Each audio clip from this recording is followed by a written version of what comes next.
Greetings, salutations, everyone. Thank you so much for coming back on my platform.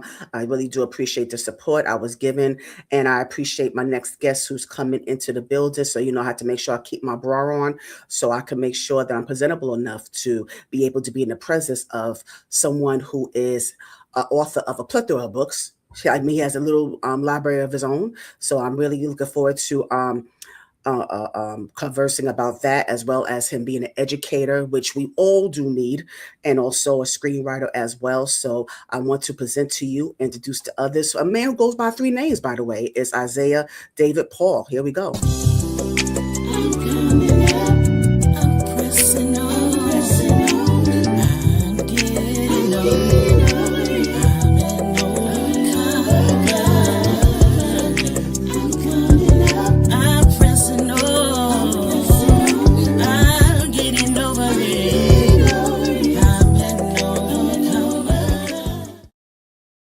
And here he is, Mr. Isaiah David Paul in the Hey building. everybody. Yeah, author, educator, screenwriter, and we're gonna get to all those things because I'm just trying to figure out how his pen's so mighty. So I just want to make sure that I get into that. But before we do, Isaiah, by the way, how's your day? How's your day, I'm Isaiah? doing all right. I Yeah, am good. just happy, blessed to be here and Yeah, I know ready for that's the my next friend. move. Yeah, I'm gonna do a quick wellness. So let me do a quick wellness check on Isaiah before I just dive in. Yeah, so I'm glad you're doing well.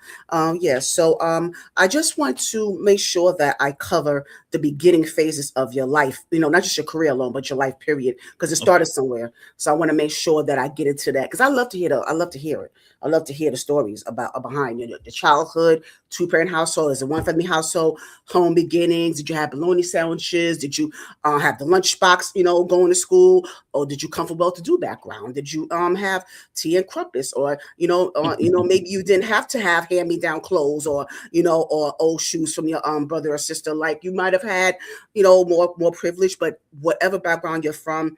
Is a blessing nonetheless, and you should never apologize for it or be ashamed of it. But I just want to get more into that space with you. Where were you born and raised, and how were you raised, and what memories can you give me? Can we start there, please? Yeah, we can start there. I am the oldest of my biological brothers and sisters. Um, How so many? it was it's two of us. So my parents raised two of us. I was blessed and fortunate to have both of my parents together. Um, when I grew up in Denver, Colorado, that's Denver. where I Okay. have my other siblings. So it's a large number of of us, and if you use that group, me and the oldest 29, it's like a group of 31 of us. We're Wait, all hold on. five, Wait, how many? How many? we're all 5 years apart. How 29. many It's 31 of us together that are like god siblings? brothers and Wait, sisters all that not kind of siblings? help, huh? That are Wait. god brothers and sisters that were kind of raised together, Oh, help each woo, other out. okay. So Lord, yeah, okay. You got to so go it's tell a you got to large group, Isaiah. large Oh group. goodness. So Okay.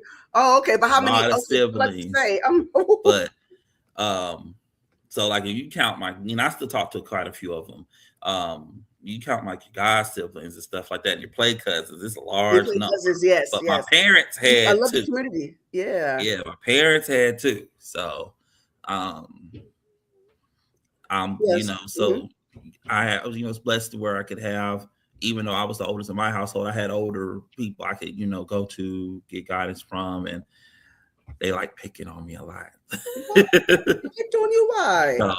So because see, I was the baby with them.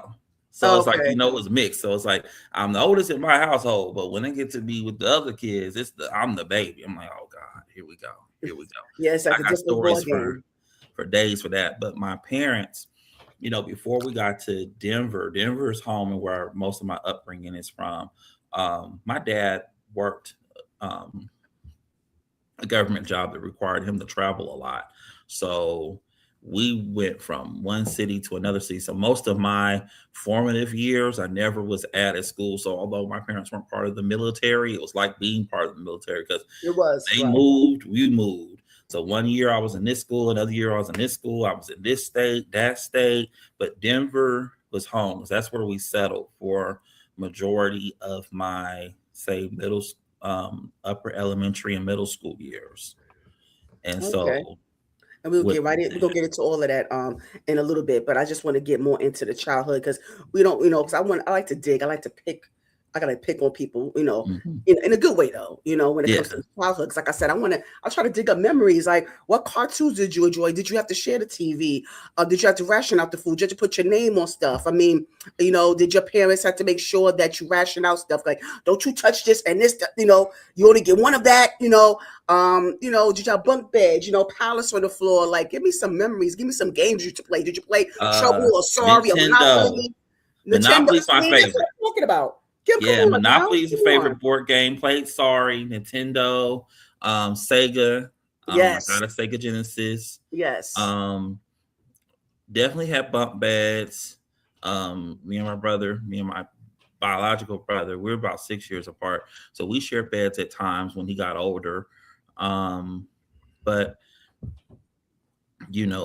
as far as much as I had a lot of people around, I was also sheltered. So my Mm, parents, to a point, because there were times when it was just my mom in the house, so I wasn't always in the streets. But when I mm-hmm. was, I had fun and got to do a lot of things. And it was just her. We more or less chilled in the house because she didn't want me to be. Yes, was protective. Yeah, she was very protective. So I had that kind of upbringing. I was kind of a nerd coming up, so I was very much into my studies, reading books. I love to read at an early Okay, age. makes sense. By the time I was 10, I was reading Elin Harris and Terry Mm, McMillan and all the books mm. I wasn't supposed to be reading. So I could So what were not you only reading read the now? And books, let me huh? ask you this. Let me pause right quick, Isaiah, because I'm wondering, even though, because we all had, we all was exposed to adult content, including porn, but we snuck in, we snuck and watched it. That's what we kids do. But I want to know at that age, you reading Terry McMillan in Elin Harris. Um, I mean, I know there's a lot of content you didn't probably understand at the time, but we understood more than you think. But I want to know if you can remember what are some of the content you understood from those books. Did you understand any of it at that? I'm talking about in the 10-year-old's mind.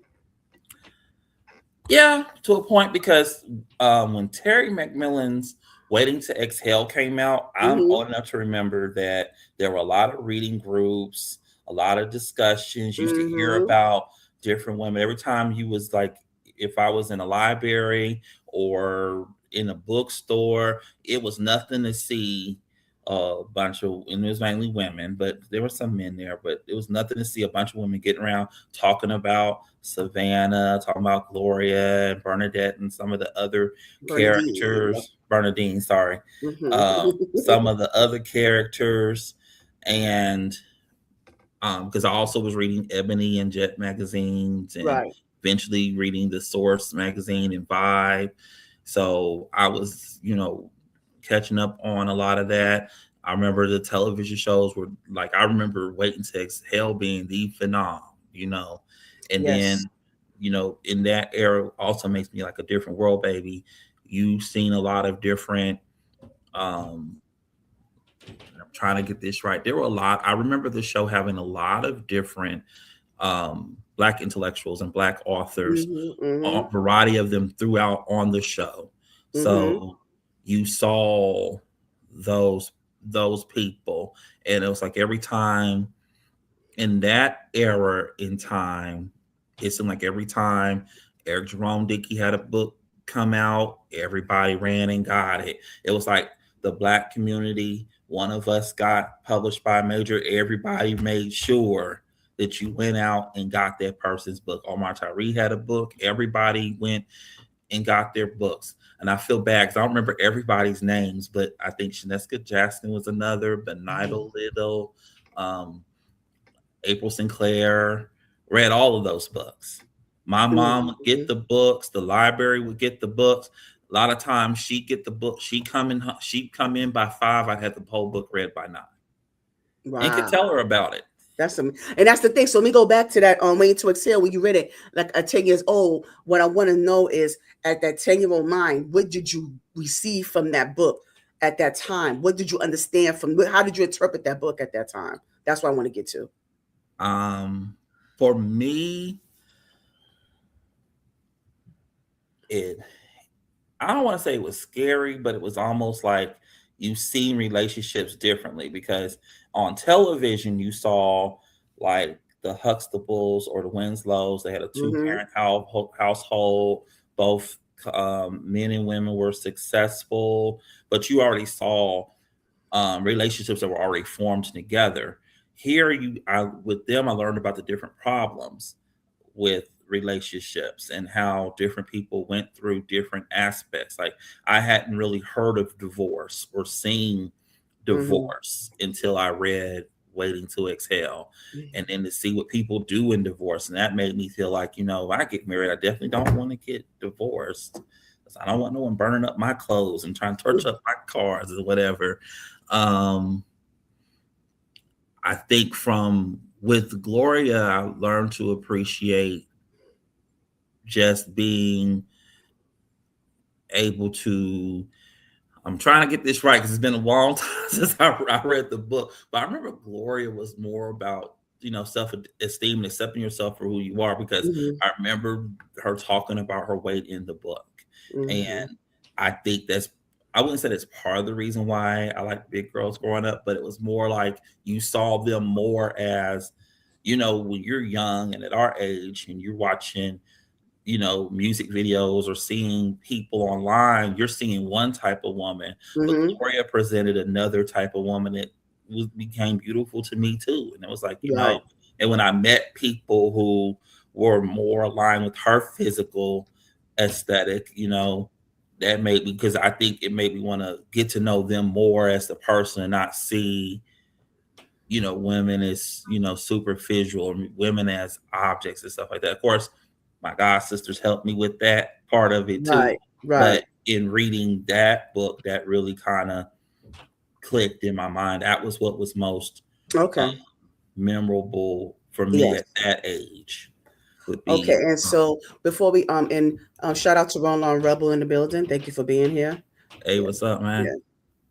Yeah. And so I also want to understand also um in comparison to how you viewed it then, I want you to kind of get into how you view it now in regards into the characters, because I know back in the day I was in high school when I read it, and Hmm. when the movie came out, oh man, it was, Oh, I the remember men them. were mad. The men were mad. There's this male Hmm. passion, and why y'all make men to look Hmm. that way, and women don't take responsibility for their own actions and their choices, and which I could kind of factor in both sides, right? I'm a Libra like that, so I can factor Right. in both sides of the fence. So I get it. So can you give me more of what your understanding is as an adult? I think as an adult, definitely appreciate Laura's character more as an adult, because then it's like, I remember her interactions with um her son, and her thinking about her son while dating and being with the man that she ended up being with.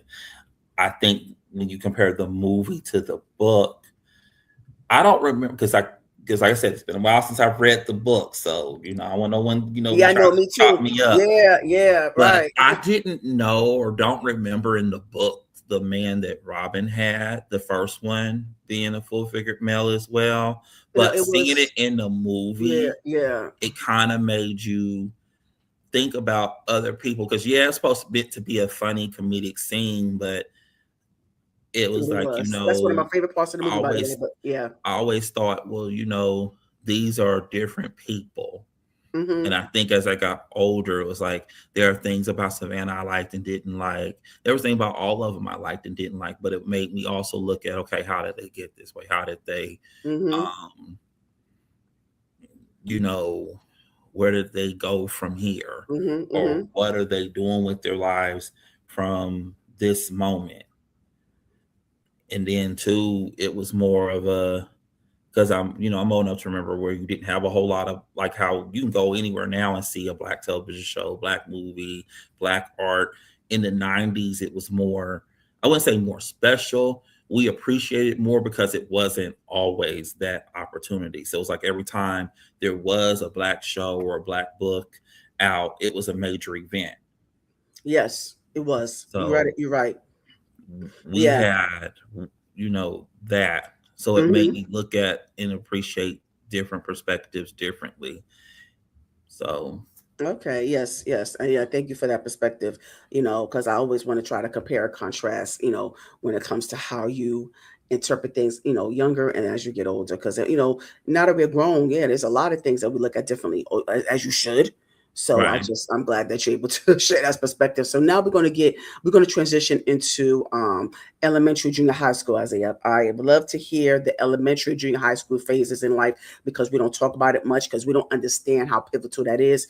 We don't understand how much self-discovery that comes into going through that phase in our lives. And so I love to hear if you can remember the experiences that you had in elementary, junior high school. Let me just lay out the groundwork.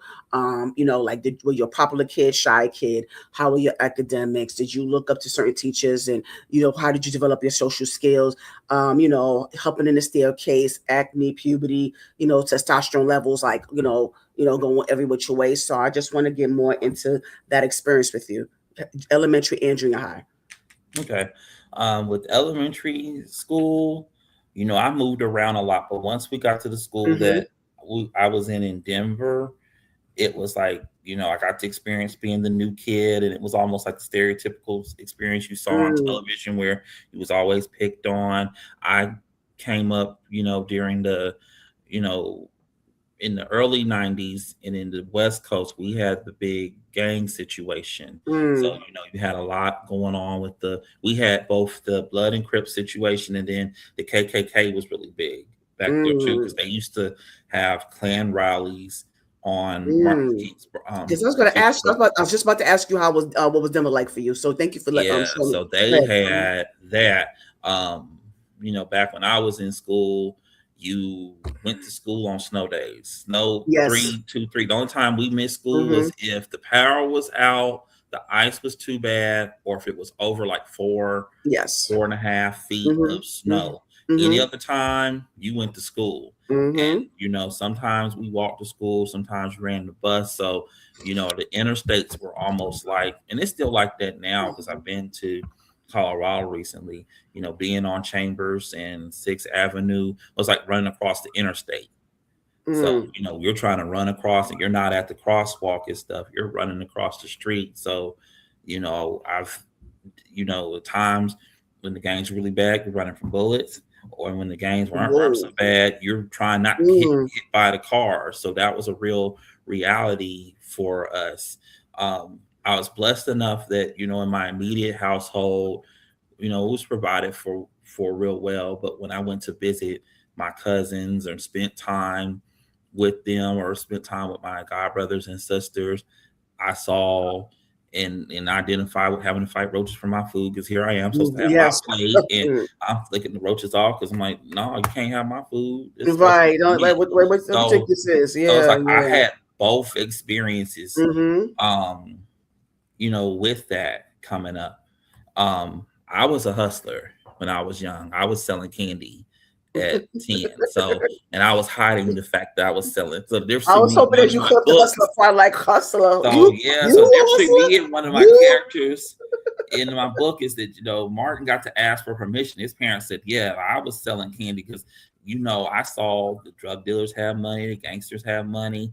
Um, your non 2-parent households having money was such a big deal, and I was good at sales back then, better than I You seem like the am type. now. You So seem like the type. Yeah. Mm-hmm. supply and demand. So you can't get air. I'm old enough to remember when Airheads wasn't sold in the store. You can't get Ah. Airheads. I can get Airheads.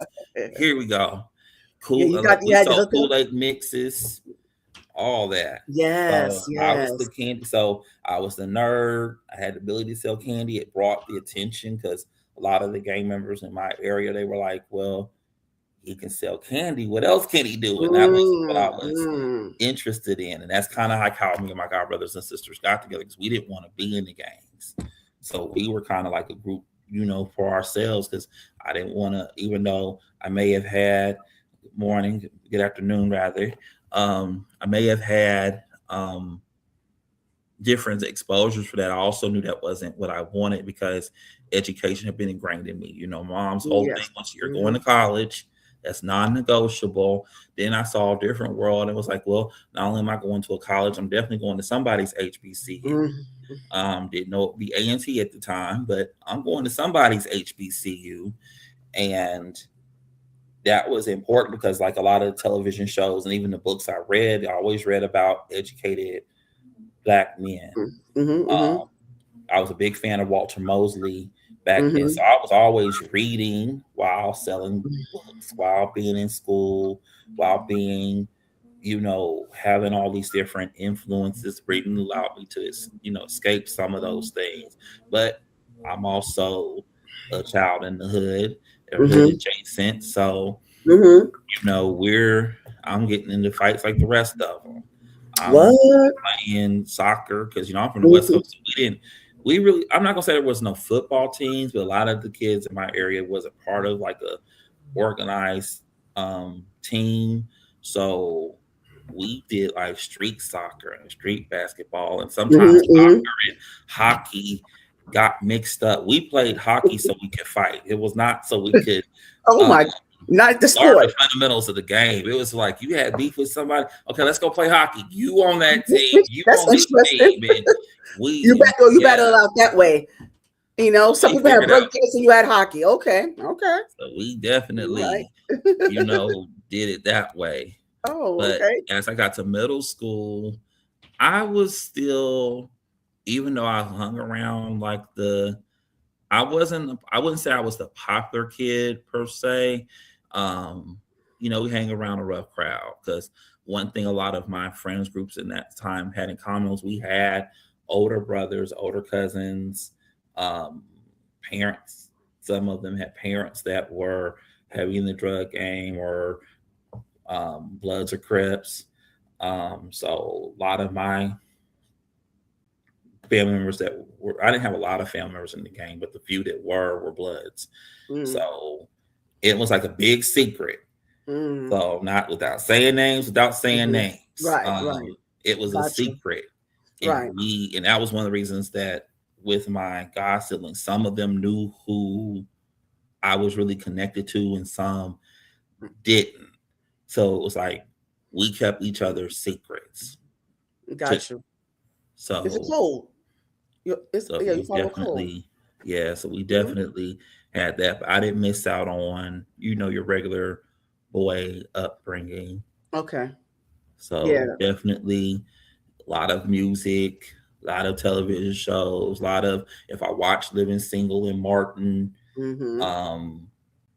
it was definitely a lot of watching those. Like if all the Black show was on, we watched it in my house. Because my mom's thing especially was buy Black, support Black. That was something my family was into because my aunt owned a very popular, well-respected restaurant in Denver. And, we listened to the Black radio station, KDKO. We supported like a lot of, I want to say there was an arts festival in Denver around the time I was that age too. So we did a lot of, it was ingrained in me early on that you supported other Black entrepreneurs. So, going to the Candy Lady or buying different things from the barber shop. All that was me. And I think that's where part of the reason I wanted to do more like self-publishing ended up becoming an affinity for me because I wanted to own a record label like Suge Knight. But I got into publishing because I could write. Okay, we'll get into that. We'll definitely get into that. I just want to make sure that I have some type of chronological. You know what I'm saying? I got you saying. Of the timeline. You know what I'm saying?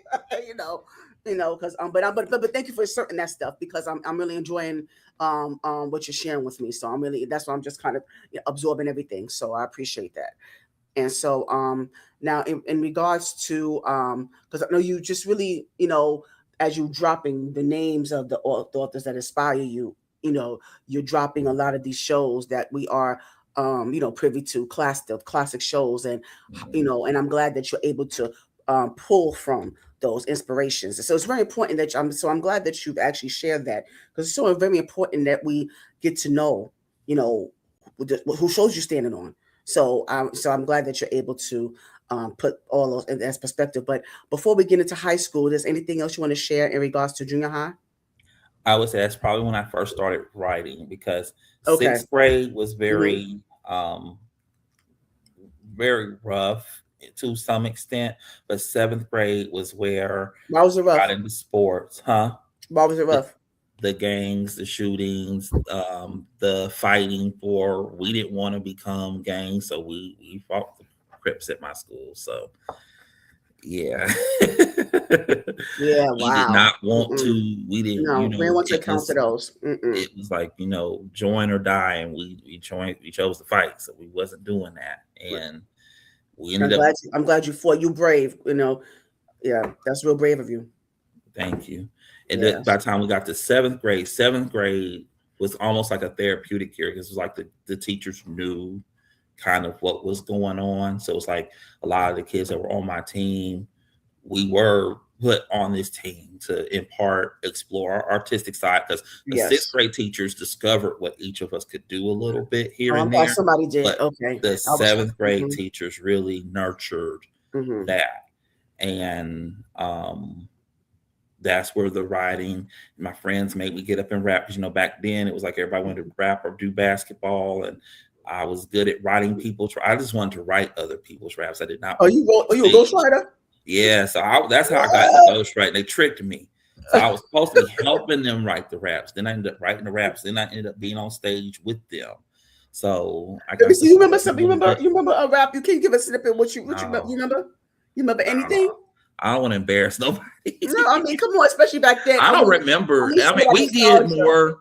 We did a lot of educational raps. Like, we talked a lot Okay, about even better. different people that I do remember. I don't remember how it went, Come but on, tell her. Yeah, let we me know. did we did rap. I did a rap on Huey P. Newton, because I was a real big Black Panther fan.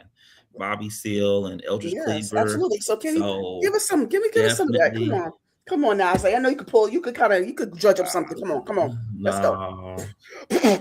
I'm I'm sorry.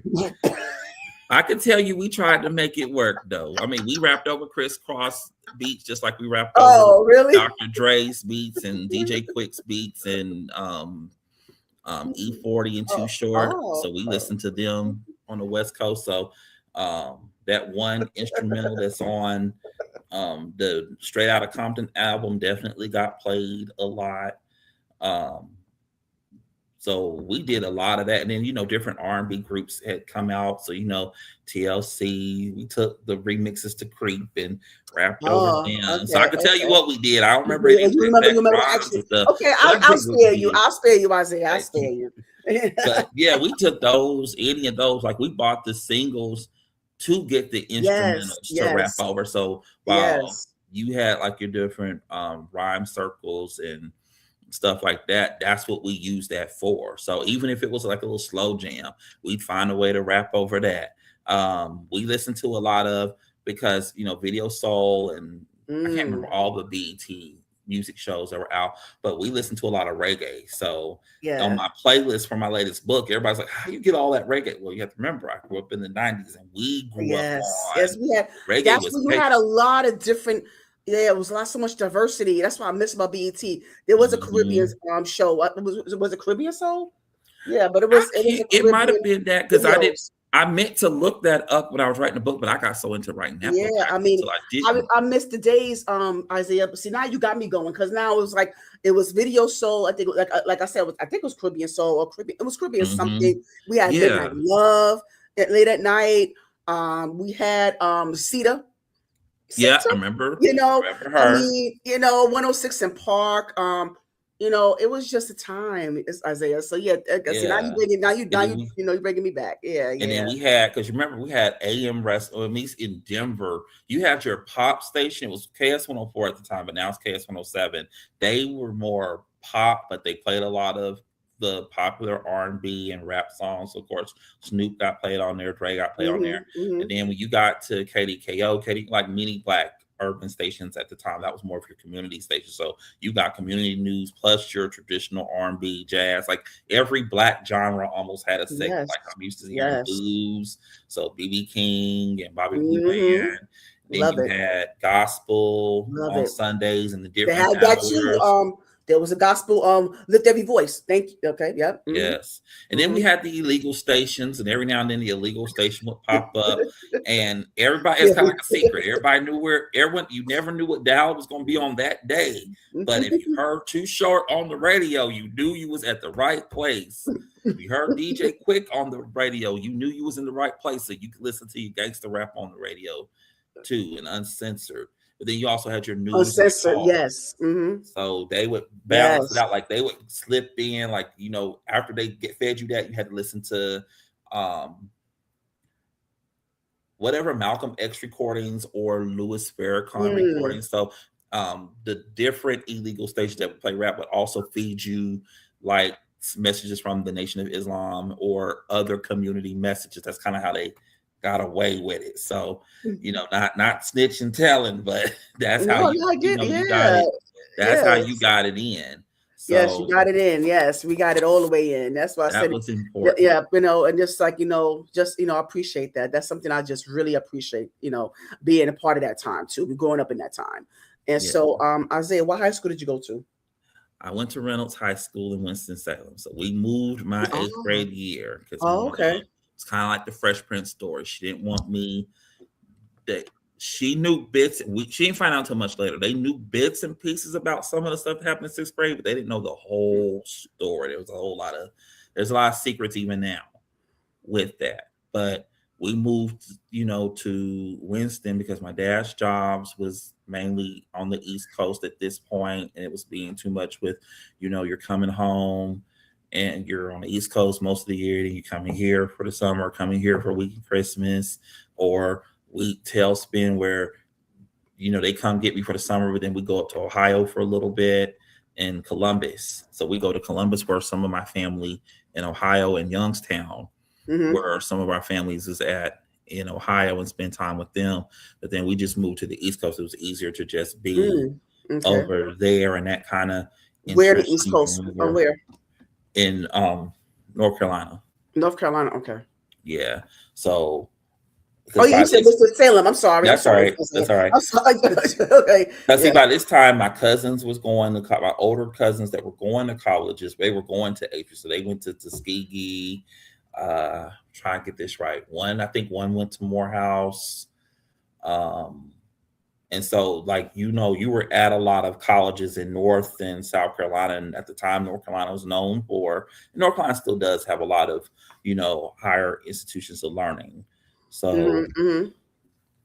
you had that. So it's like you got to see the schools in real time. Like when I drove past Morehouse and Spelman for the first time, I was like, they were on TV. Mm-hmm. And then it was like you see, like, especially like with Martin and Living Single, with them wearing the Like sweaters and the t-shirts from sweatshirts. different Mm-hmm. HBCUs, you would see, like, here in Winston, see, it was good contrast. Is in Denver, you didn't really see a lot of people that had nameplates or members of different Greek letter organizations. um where I'm at in Winston, we have the Winston State University, and then A&T is in the next city over at Greensboro, where I went, and Bennett, and you have all these HBCUs here. So you'd see a lot of Black people with tags. So it wasn't uncommon to see someone with a Morehouse tag or a Spelman tag or decal on the back, different fraternities and sororities, Mm-hmm. different affluent or Black organizations, and having that exposure to that. So while it was a little bit of exposure in Denver, it was greater exposure in Winston. Okay. Okay, so greater exposure. And during that time in high school, with all the exposure that you was able to receive, what did you take from it? What are some key takeaways? Like, what was your experience like? What did how did you carry it throughout high school? I'm going to get some more of your high school experience on a personal level. At first, I didn't know how high school was going to work because I did not have a good eighth grade year. Mm. Very traumatizing experience. Fought all the time. Couldn't get along with no one. Tried, but then it was like when I got to, because funny story, I wasn't supposed to go to the school I was supposed to go to. I wanted to go to the school my dad graduated from, and I had gotten into so many fights the eighth grade year. The principal was like, no, go ahead and give Reynolds a try. And they said, Reynolds don't work, then you can come to us since you asked. And Reynolds ended up working. I ended up meeting some good people. I got to work on my talent a little bit more because Okay. I had been dabbling in songwriting and writing short stories and stuff then, but I got into it more at Have Reynolds. you, Then I okay. Have got you, into I'm sorry. doing, oh, no problem. And then I got to doing more of the, I got on the step team, I got Oh, on a okay. service Okay. That's okay. organization. Good. So I got to be active. I got to be, and I hung around with everybody. So one minute you might see me with the football team. Next minute you might see me with the guys in golf. Next minute I'm hanging out with the gays and lesbians, The chilling with golf. them. So Yeah. next thing you know, I'm with the, You with got in where you my fit family. in. So I Yeah. tried to, get along with everybody because my thought process was I really, coming up somewhere along the line, I really believe that the children are the future and heal the world. Those songs were my favorite Oh, songs because it was like about unity, and I yeah. really So you wanted was to just, embody that and have yeah, that. it was just that Gandhi type of guy. Mhm. Even Yeah, though, well, that's not the best example. no, Excuse, not so bad. and I I need think to, about what you said you for a know, minute. I was yeah, like, yeah, yeah, but the heart was in the right place. yeah, We yeah. wanted that. We wanted the perception of that Right, the experience. perception. Okay, good. Okay, So, valid point. Yeah, yeah, duly noted. right, Yeah. So, alrighty. So, no, I forgot. What I was going to ask you? Because I want to search something. Oh, did you submit any of your work? At that time, any talent show, any any type of what you call it?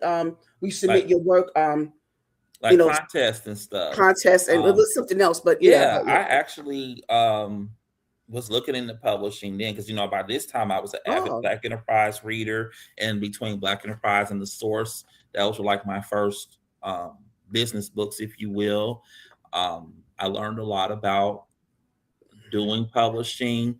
I had got to a point to where now when I get my new Black book or whoever, I was looking for the publishing companies. Didn't know all the rules and stuff, but I was finalizing my first book. We call it, the joke is my first three books are the triplets because mm, initially I kind of like did like one of the things that if I go back to an earlier question you said about what I took away from Terry McMillan's Weight Takes Hell, I mm, did like a lot of Black authors back then. I found four characters I wanted to write about, except instead of writing about women and their problems, I wanted to write about things teenage Black boys were going through that I didn't feel like nice. were getting Yes, help it's not and talked about enough. Yeah. talked Mm-hmm. about. So Mm-hmm. I assigned each boy an issue, and I did that. My 10th grade teachers edited my first book.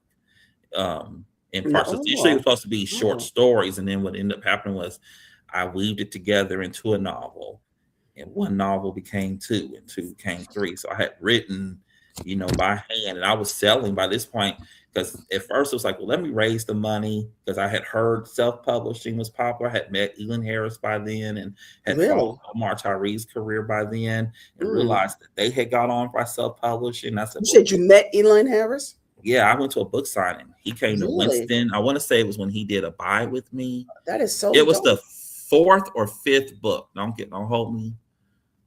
hold me to it. But it was the fourth or fifth book. He did a book signing in Winston Salem, and I got to talk with him about being because up until this point I wanted to be a lawyer, like most Mm. Black kids wanted to be a lawyer. Mm-hmm. But when I met him, I was like, well, I can write books too because John Grissom writes books and he's a lawyer.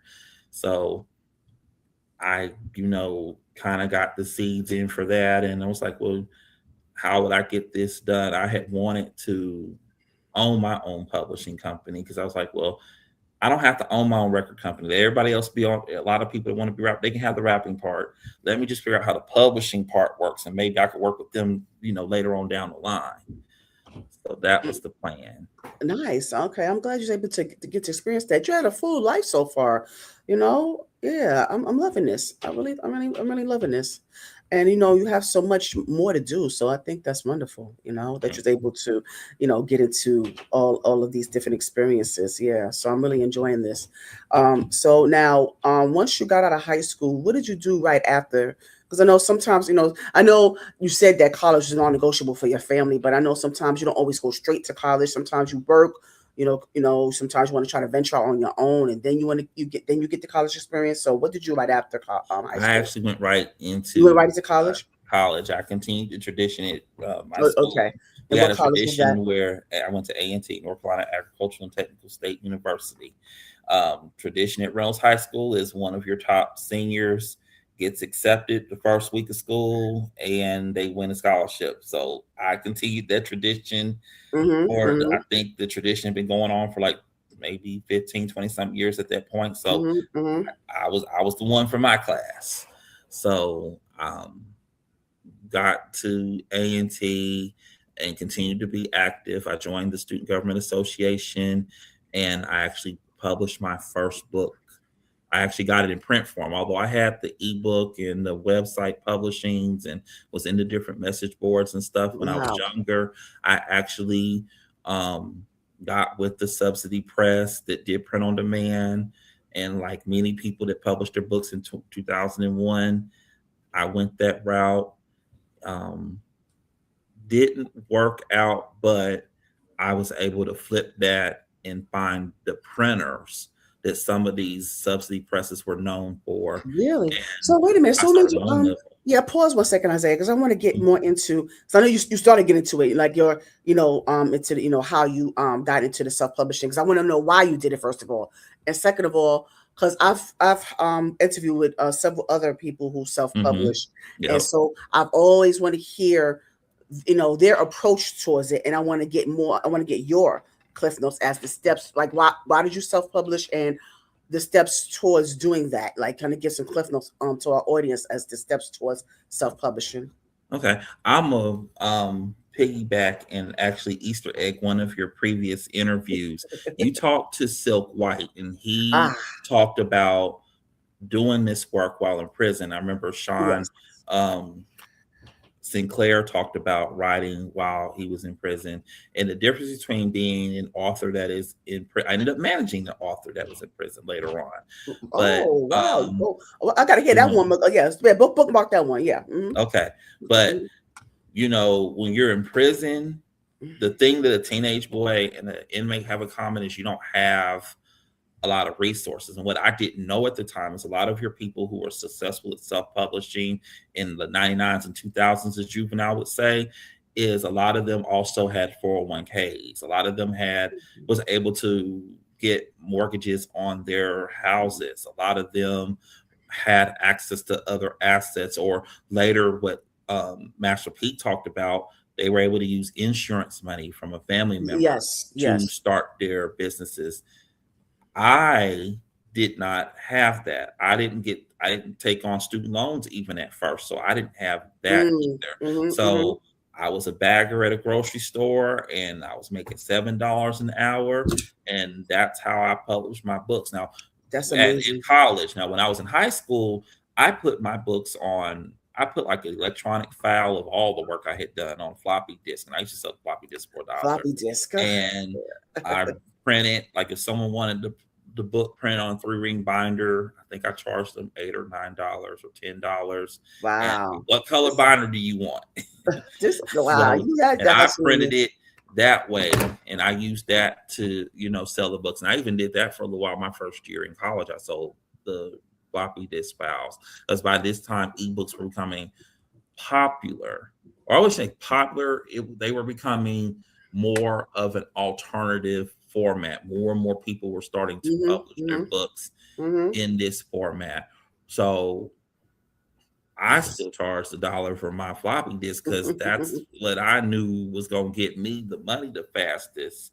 So I still did that. But then once I got with the different printers, I reestablished my, it's kind of like following the recording industry. I went from having a production label to having a full-fledged house, because you're not a publisher unless you own your ISBNs. That is still true in 2026, contrary to popular belief. You are not a publisher unless you own that 13 digit. It's 13 digit now. When I Okay. started, it was 10. Oh, We okay. only use 10 of the 13 digits. Now you have to use all 13. Um, so I had, I got my LLC together, got my EIN, and I got my website up. So I had my publisher's website and my author's website. So I was maintaining 2 different websites because I initially wanted to publish other people as well eventually. But I published my first couple of books, and I didn't have money to hire a great um, like a professional editor that had been Mm-hmm. doing it in a while. I don't Right. want nobody to help me because most of the people who helped me publish my first 3 books, we were all college students. So all of us was getting into this game, trying to figure it out together. I didn't have money to get the great covers that a lot of them had. So Right. my Right. friend that could teach me a little bit here and there on Photoshop, or I was turning Yeah, MS Photoshop. Paint. Yeah. I was turning MS Paint scribbles into book covers. So ask me why I thought that was a good idea, but I sold books It that worked way. at that time. Yeah. Yeah. Yeah, I did what I had access to, and it wasn't until my third book, like it's like each book got better. First book didn't have a picture of a person. The second book had a picture of a person, so this was a great improvement. I got somebody on my book cover. By the time the third book came out, I did a photo shoot. One of my guys, I actually went to high school with him. He did I paid him to do a photo shoot, and however I can't remember because it's not the traditional process, but whatever printer I used allowed me to upload and Mm. put font on top of the picture. And next thing you know, Hold On Be Strong was my first best-selling book. Mm. That it ran away from there. Okay. So Yeah. as I was going to college, I Oh, was yeah. putting Wow. I was putting books out. Yeah. And so now, before we get more into your literary career, I just want to kind of can you point to my audience, Isaiah, as far as how people, because sometimes it's hard to find that zhuzh, so to speak, when it comes to any type of art form, whether it's creative writing or Mhm. even if you talk about, because I have a lot of actors and directors that come on. Right, To me, right. it's all the same to me. It's all intertwined together. So, Mhm. given the space that you're in, can you kind of encourage or pour a little bit into the audience to kind of whoever is in that space or trying to get into that space, and can you kind of give them a little bit of nudge on on where to go from here? I think by the time I started, I was blessed that Aaliyah had a song called "Try Again." So the first Mm-hmm. book didn't make it. You tried again. I remember some of the authors when they first up. We all made mistakes. A lot of us had books with plenty of typos. Mm-hmm. A lot of us had books with bad printing, bad grammar, bad this. Not everybody had the tight knit network. So a lot of us, it was hard because like our first books bombed, and how but I got these 3 4 books I'm still thinking about, books I'm still writing. I had gotten to a point to where after the second book it was like, oh man, I'm still messing this up. But the third book was successful, but then I was struggling to keep up with that demand because I'm trying to keep up with where I think the other publishers are going. And I'm like, I got to see as I reprinted and made my books better. I've seen other authors that came out. They may have went back and redone their books. They may have went back and changed the title to their first book and re-put it out. They got better covers. They were able to hire editors. Some people were able to reissue the books once they got deals with either major publishers or larger independent publishers. So we Mm-hmm. were always trying again. We were always fixing the other books, or sometimes you got with these major publishers and or large independent companies and decided, I'd rather be self-published again. And Right. so you be getting those books back and fixing them and doing stuff with them. So I never let no stop me.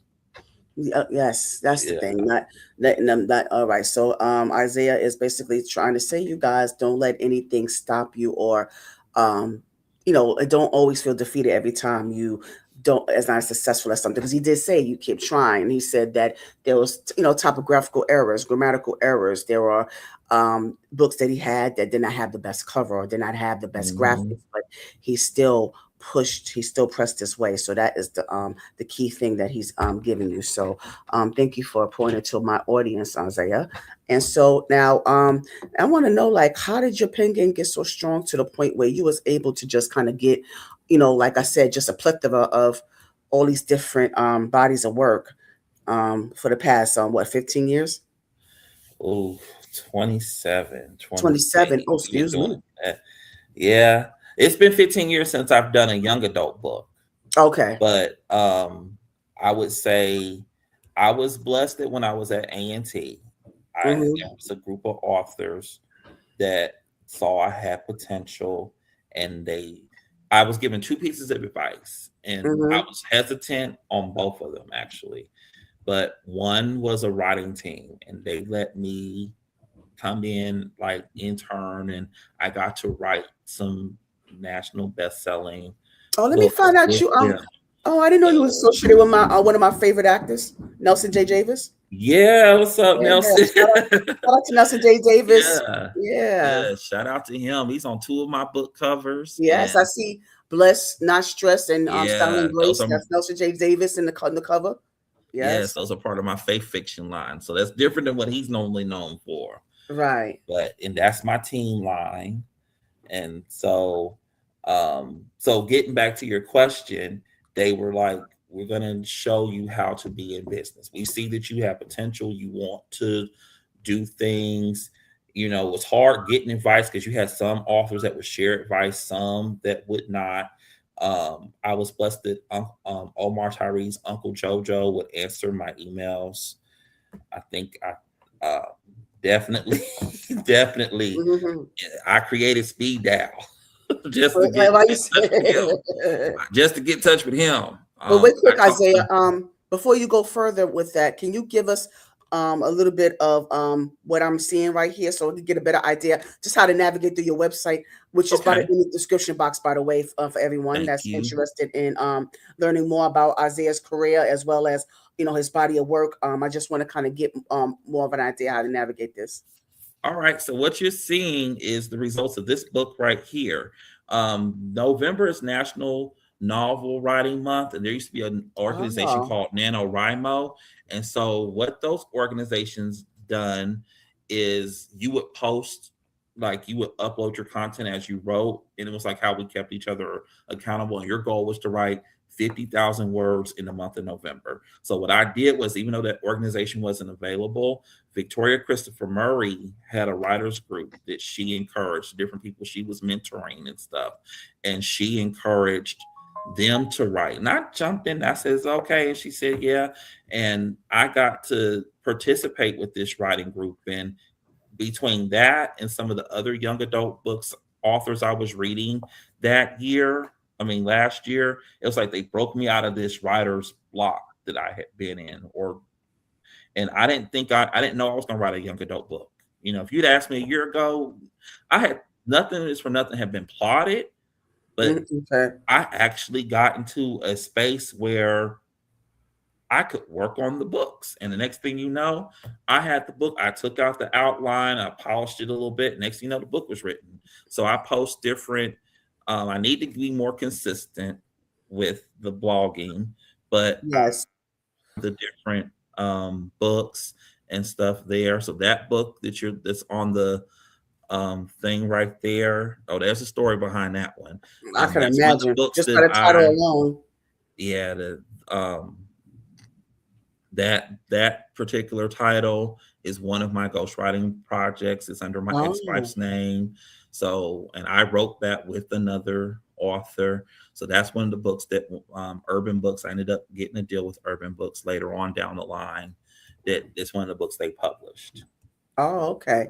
And so, yeah, make sure that you keep track of all the events and all this. Isaiah's body of work is all on this website that's going to be in the description box, as well as his social media Thank platforms and all you. that good Thank stuff. You're you. very welcome. And don't think I didn't you're going to just gloss over the whole ex-wife thing. Can we get into that?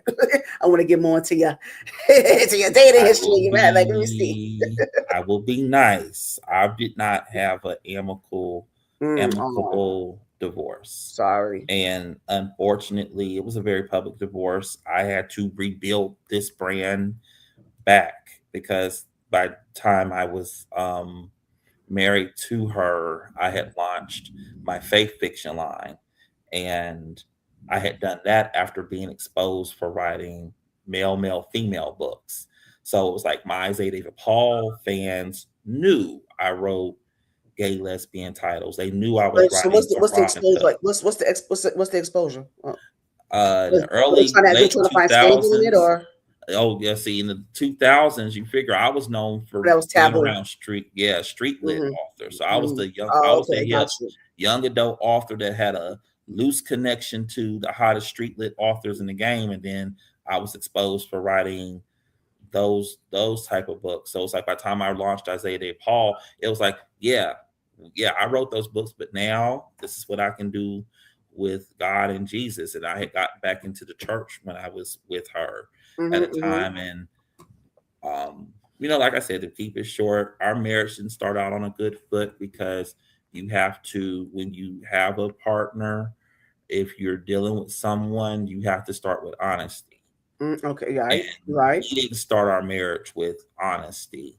Uh, Mm, I've not always gone into, even though I have not been shown that same courtesy, I've not always gone into the particulars of that in public. I will say that for a while I thought we were working together, but it ended up being me working, it's one and sided. yeah, it was way more one sided Mm, than that. So okay, but we she don't have to dig too yeah, much so into that. she ended up with she ended up with some of my works, not legally, but I ended up getting the name back because she violated our agreement. Mm, wow. So Oh, so it was kind of a, not so great situation. It yeah. was, kind of a, yeah. And I know unfortunately that does happen, and then also when you decide to share your space with someone, because to me that's a form of intimacy, by the way. I don't know if people really Hmm. realize that. It's, when you're Yes. married and you share your creative space with someone, that's a form of intimacy that you try to take that. That's a violation in itself, and so I'm Yeah, sorry that you have to go because through that. So I yeah. don't think nobody understands that, Isaiah. That's the thing. Yeah, thank you. Because a lot of people don't. It's like, when Mhm. and it's hard, like even when you're in spaces, because most people sided with her in the divorce because most Mm, people only heard what she was yes, telling people. right. Meanwhile, my work's being stolen from me. I'm paying for things that she was involved in that I'm not going to say publicly. Um, I'm still paying Yeah, restitution because it's for always some of two those sides. things. Yeah. Yeah, so I'm still paying. I mean, we've been Mm, divorced now for 7 or 8 years, and I'm still paying for stuff. So that's still, mm. building That back sucks. from that. Yeah, I'm Mhm. still building back from that. But you're But building. You're building. That's the most important thing. You said you're yeah, building. So yeah, but I wish you, abundance, in that journey. So like I said, thank you. I'm gonna put that subject to a close right now because I don't want, but I thank you for sharing whatever piece that you had, because it's Yeah, very important that you shared that, by the way, because because we want to get into the reality of how things are in certain right. people's journeys. I like to get into, like, as much reality as possible, Oh and yeah, like no problem. people have to really endure at times in order to, Mhm. like you said, not to give up, and not in order to try, keep trying again, you know, and not fail at it, So just understand that there's going to be some, reality for your asses. So yeah, I Yeah, just want to make sure that, people understand that part. So thank you for sharing at least that much. yeah, You no know, problem. No yeah, problem. absolutely. But how did you collaborate with this man right here? You know, um, All for right. So yeah, I roll on. met him. Yeah, so Yes, roll before on I get Ray. to that, So yeah, so yes, he's a co-author of Don't Get Effed Up, right? You do that? You did that with him, or was it the yes, piece of yes. ass? Okay, Yeah, so so I did both of you those did with both. him. Okay, I look, I'm not on this side of the screen. I have stacks of all my books just in case I have to pull them out and yeah, show. pull him out. Yeah, So, show him. so Don't hold. these are his Yes, yes, books. I yes. wrote these under my other Shout out name, to Tony Cedric Rebel. Quincy. So Cedric yes, I Quincy. write the Cedric Quincy books too. I don't say it too often because I work with Right. little kids, but these books are more mature. And I got to meet with him because when I met with him at the time, I was ending, like we had already separated, but Okay. he was one of the few people that I could talk with, engage with. He reached out to me and was like he wanted to write a book. And you hear that a lot when you're on the road and you're promoting books and you're doing interviews. You run into a lot of people say, "Oh, I want to write a book," and then everyone wants you to give them the tools, or, "Hey, my book's your bestseller." I said, "Well, you go ahead and write your book, and then if I'm able to help you at that time, I'll put you in the right, direction. That's, my thought process. And he had parts and ideas of his books that he was thinking about. And then I was hired to come in and co-write the books with him. And we ended up splitting the book because initially the book became Don't Get Effed Up had a different title. And we ended up splitting. I was like, split the books up because you can get more bang for your buck. You're going to spend all this True. money to do, I walked him through the publishing process. If you're going to spend all this money to do the publishing process, you might as well have at least some, a catalog to do something Yes. with. Yes.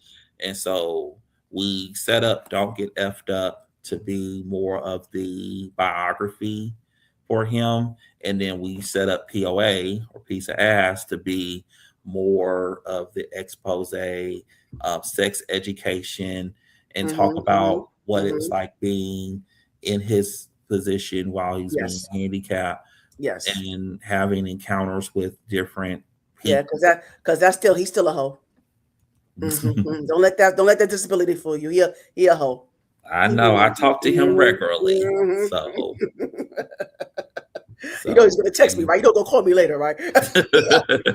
Yes.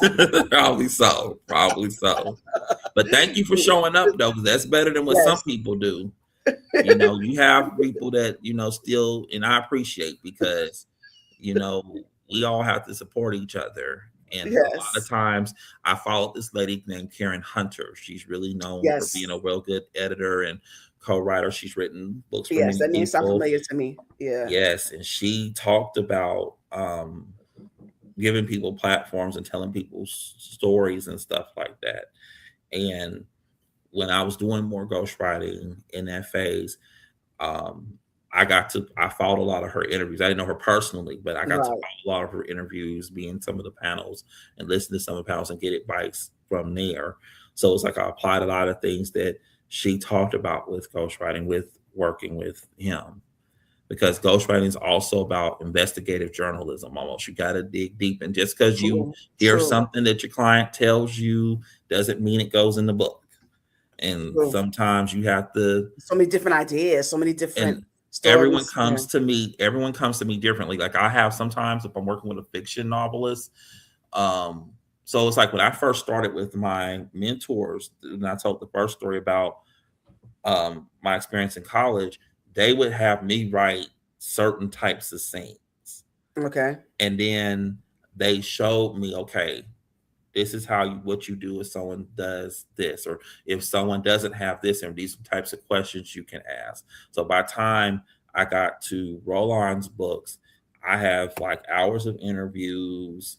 We've done talked several times. I had portions of the manuscript he'd already worked on, and then we got the books. Yes.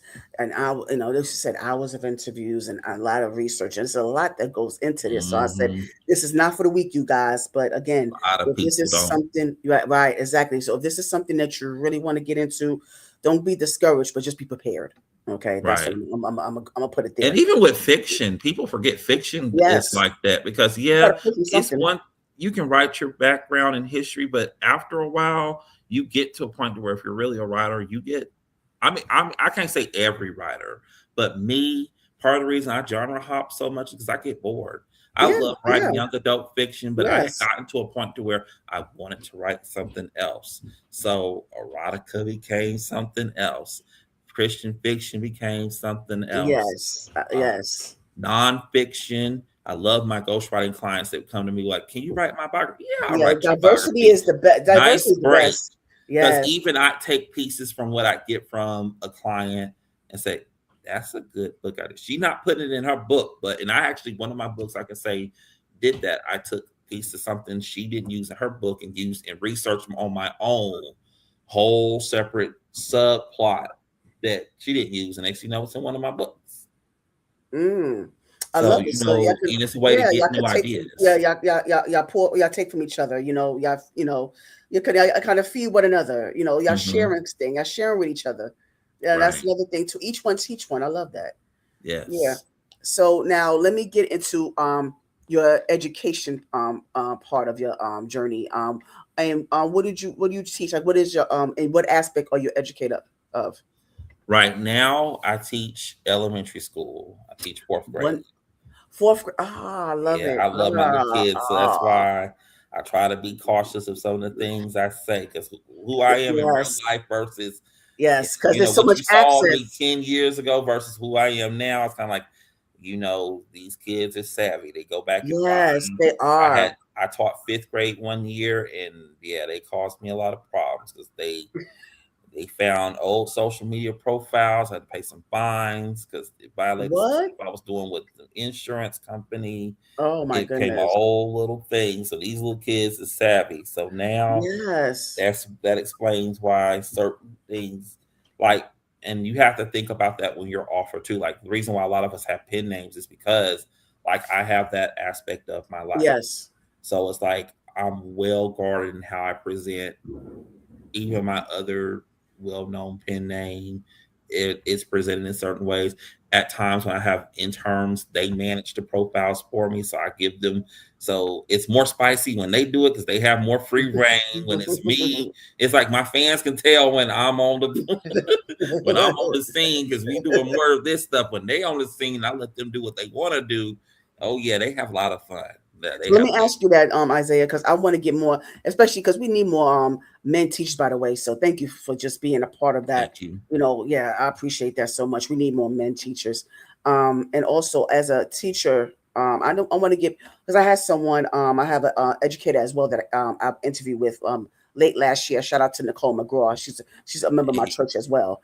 And so she kind of shared her experience, and I want to know, you kind of got more into how you balance out like your teaching as well as how you factor in your work, your authorship. I say that's the word I made up, Right, authorship. You know, but right. overall, the climate that we're in right now when it comes to the schools and how the children interact with our teachers and the provisions that are set for these teachers and how these students are still allowed to attack the teachers and not being able to grasp the idea of respect towards their elders, period, much less Hmm. our teachers. And it's so Hmm. hard to find dedicated teachers that are not in it for just a paycheck alone because they don't get y'all don't get paid enough. Oh, we We sure already don't. know that. We already know that. Especially in North So Carolina. right, exactly. So especially so knowing that you're still willing to maintain your position as a teacher, can you just get your perspective on the climate and the way it is right now? I will say when I started, now I've not been teaching for 20 years consistently, but when I started in education 20 years ago, I was a one-on-one direct care worker. I was a substitute and a teacher's assistant. It is a lot different. It is respect was more prevalent then than it is now. And I worked in the middle school and high school. We were also talking about Triple Crown Publications heyday. So it was known that I sold Triple Crown books while pumping my own work of art as well. So there was a definitive line between, like, the kids knew, especially with um, some of the kids I was involved with helping raise at that time. The kids knew that school time was school time. Mr. Paul is Mr. Paul at school. Mm-hmm. Don't ask me about, I'm teacher role here. But Yes, yes, outside of school, that's when, excuse me, I did more work with, okay, it's like at that time the fight was you had more kids that wanted to read and were reading because not just because you have social media, because the kids had MySpace and they were using MySpace and Black Planet yes. and AOL Messenger, like how kids are using all these things now. So it's not Mm-hmm. new in that respect, but kids were reading more. So, like, the issue 20 years ago was kids were reading Zane. Kids were reading Street Lit. And shout out to Zane, because Zane's Yes, been yes. very helpful to all She's of such us an that, innovator. Yeah, she set the tone for so and many. Yeah. she is still helping people years later.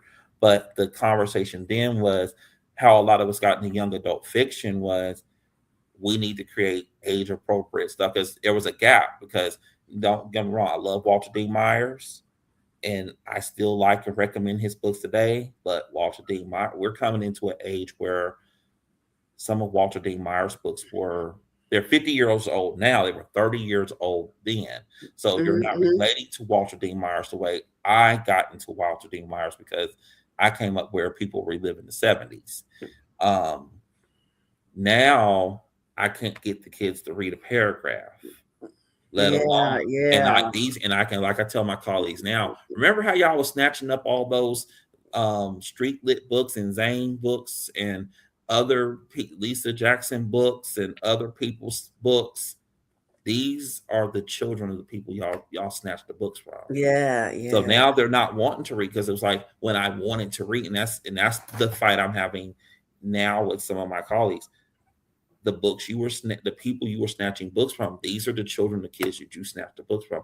And True. now they don't read because a teacher took a book out of their hands, or an adult took a book out of their hands without no context. And when we were publishing, especially those of us that were assigned to or affiliated with Triple Crown or your very successful urban fiction novelists, then one thing we did a good job of is we knew who the young adult authors were. So it was like, if I saw you reading Zane, it was like, okay, let's have a conversation about what did you get out of this. Just like how you asked me questions about Waiting to Exhale and what I got out of it 10 years old. I did the same thing with them. We did the same thing with them. And it was like, we put Blueford hands in their street. A lot of people, and I appreciate all of them. When I was doing my Gerald Ives books, part of the reason I was successful was because my a bit Triple Crown affiliate, Triple Crown label mates were putting my team books in they bought my books to give them to and say, okay, and I don't want to put nobody on blast, but one street lit author would say, okay, after you read my book, I want you to read this book.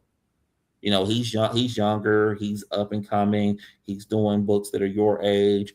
We would put other age appropriate books in their hands. So it became I wouldn't say ministry, but it became like a way we encouraged and redirected the conversation, because we had conversations about the street life that you're getting. You try to meet them where they are, that's about that. And, you got to meet them where they are. Yeah, so we did that then, but now, because so many people are not reading, because the economy is different. It used to be back then you had 2-parent household, you could work 2 jobs and not kill yourself and still make it. Now both parents need 2 jobs. And when whoever has a side piece needs to have a job that's contributing to that household. If you're gonna be the side piece, you contributing to contribute something too, right? These are your kids now too. So anymore. Yes, if you want to be the side piece, you're gonna give us some side money and support this household. But no one's reading. You don't have time to read, and it's not just screen time. You're not reading the books. You're not turning on the audio. Like, you're not even putting on closed caption on the television. Everyone you're watching Raising Canaan, and no shout out, no diss to them, but there are kids in my classroom that can tell me about what's going on with Raising Canaan and Power and P-Valley. But then when I say, okay, read this, they can't read none of the words they're getting. You're not getting rap lyrics and CD inserts anymore, song lyrics and CD inserts anymore. You're not getting the reading stuff. You know what I mean? When I was a kid back then, you had magazines. You had a plethora of magazines. You had so many people printing stuff. Now, you don't have people printing. They're not. It's a fight to get them. And it's so scary though, Isaiah. You think about where their minds are going to be, because you need constant stimulation. And I really got to work on that too, because there was a time growing up I used to read, but now I don't read as much as I mean, I do, but is that as much as I should? I confess to that, and I admit it's wrong. But shout out to my mom though. She's an avid reader. She still goes to the library to get books. She made sure she got all the Silk White's books. She was determined. And shout out to Silk White, because he actually sent her a signed copy of Tears of a Hustler Part 1. So I really appreciate him for that. But my mom is an avid reader. She won awards for her her contribution towards literacy. So we had a pizza book club. Yeah, she needs to. I told her she needs to have a platform like this to to start that off. But that's either here or there. But I really want to shout out to her. But even then, a lot of us that were publishing, self-publishing, one of the ways I got out and was able to make it, to tie in with that, I had a platform called ourteenvoices.com. With ourteenvoices.com, I got away with, because that's how I was able to, like, for example, when I interviewed, I'm trying to get this right. I want to say when I interviewed Quan and Eric S. Gray, I talked about literacy with them. T Styles, we talked about Black and Ugly. I do remember Hmm. that interview. Me and her, because we talked about her book. That's one of my favorite books by her. We talked about that book a lot, and we talked about skin complexion. So it was Yeah. like when I had street lit or urban fiction authors, the conversations were about social issues. So I had a nice mix. But when I had Cecil R. Cross or J.D. Guilford or Celeste Norfleet when she was doing her teen line, or Rashada Tate Billingsley Mm. when she did her teen line, I talked to them about their teen books and then talked with some of the social issues with too. So it was like a way for me to mix it together. And it's like now, I mean, I've thought about doing it again, but it's like I want to Mm. make sure that if I do it again, I can still have that same impact.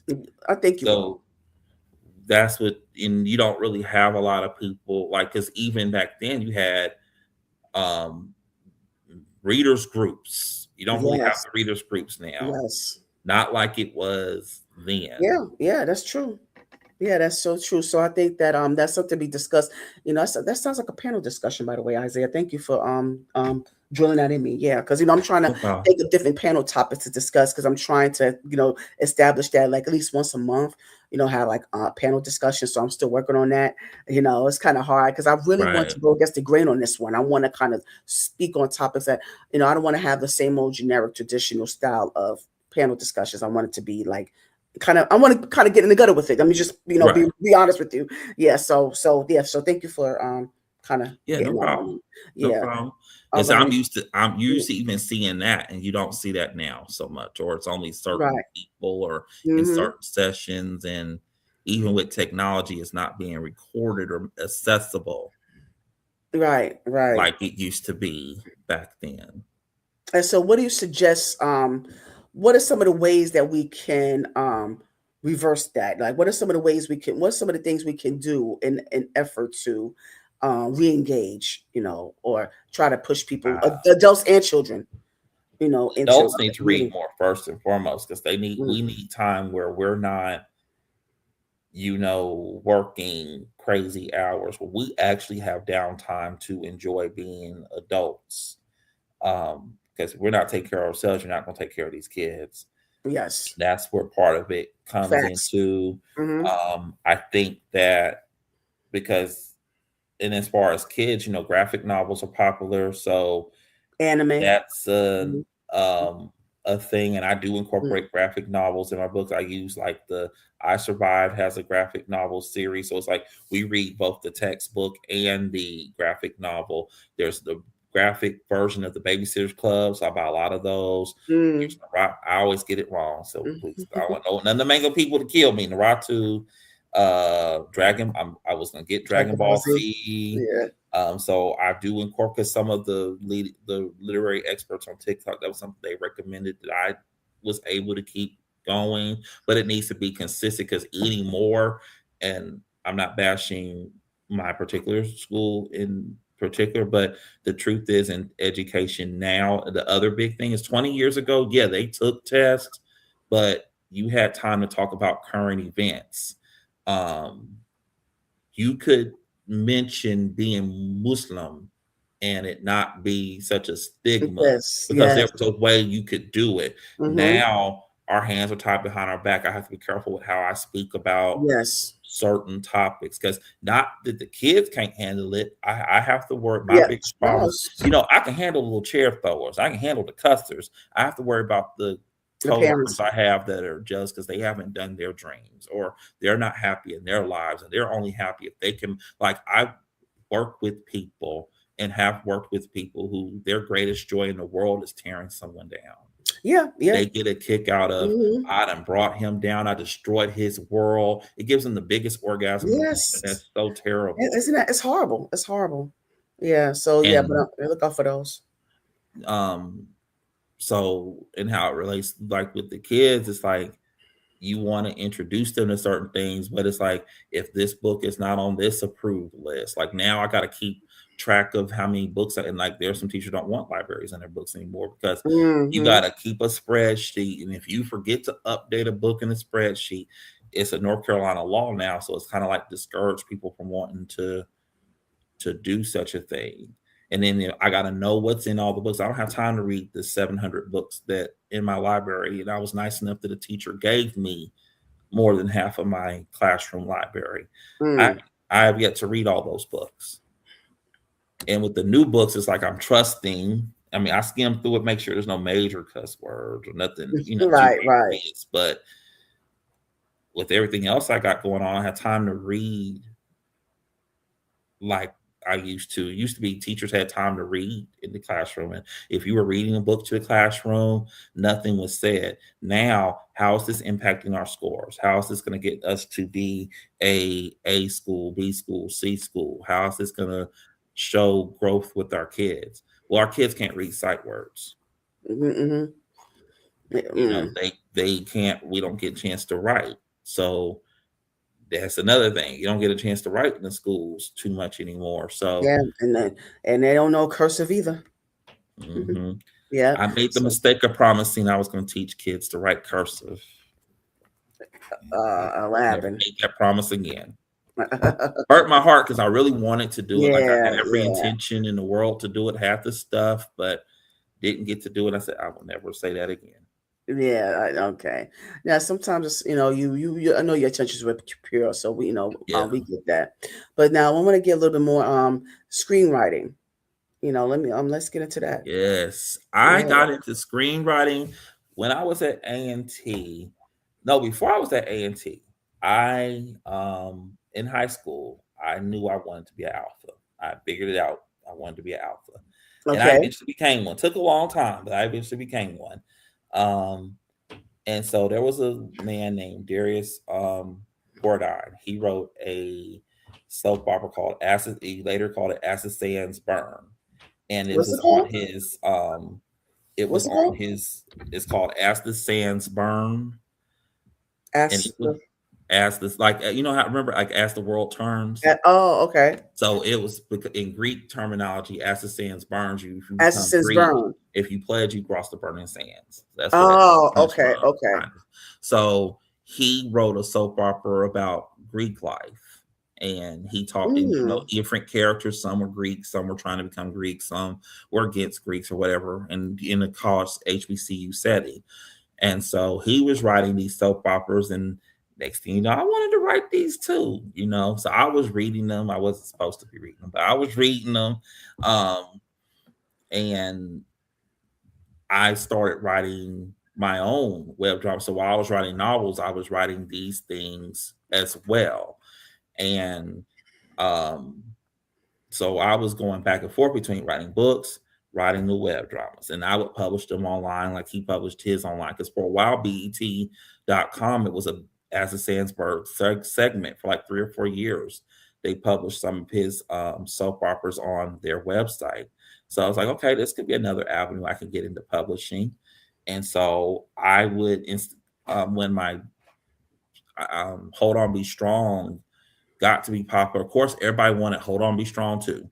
I didn't like writing sequels then. I still kind of have a commitment issue when it comes to sequels because I write books out of order and Mm. sometimes I don't always I write what comes to me. I don't always feel like I need to write. Right. Like now, Yeah. if All someone over else the comes place. to me, now what happens with my ghostwriting clients, not to deviate too much, is I'll get someone that they got, say, 4, 5, 6 books in a series, and can you write book 7? Yeah, I'll write your book 7 because I have a chance to read all the 6 books, come up with my notes, and oh yeah, I'll be done had book 7 done before I went to bed.